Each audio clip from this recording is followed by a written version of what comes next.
La réglementation relative aux gaz fluorés est directement applicable dans tous les États membres depuis janvier 2015. Elle représente une révolution pour l'industrie de la réfrigération, de la climatisation et des pompes à chaleur et va changer définitivement notre mode de fonctionnement. La nouvelle réglementation introduit un tout nouveau mécanisme basé sur une approche progressive, aussi appelée phase down, qui réduira graduellement la consommation des HFC. La réduction progressive réduit de manière progressive les quantités de HFC exprimées en équivalent CO2 placées sur le marché européen. Pour cela, la Commission européenne attribue des quotas aux producteurs et aux importateurs de HFC en vrac. Les quotas sont exprimés en équivalent CO2. Cela signifie que plus le potentiel de réchauffement global PRG d'un fluide frigorigène est élevé, plus la quantité d'équivalent CO2 pour un nombre de kilogrammes donné sera élevée et plus le quota nécessaire devra l'être lui aussi.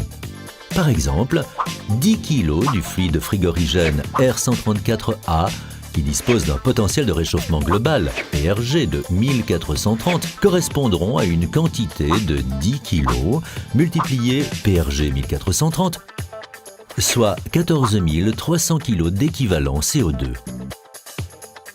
Les quotas sont recalculés annuellement.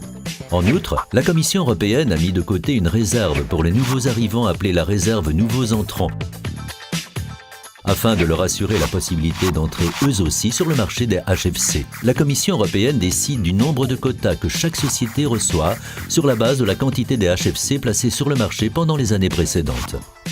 Les quotas qui n'ont pas été utilisés par les producteurs ou les importateurs ne peuvent pas être stockés, ils seront donc inutilisables l'année suivante.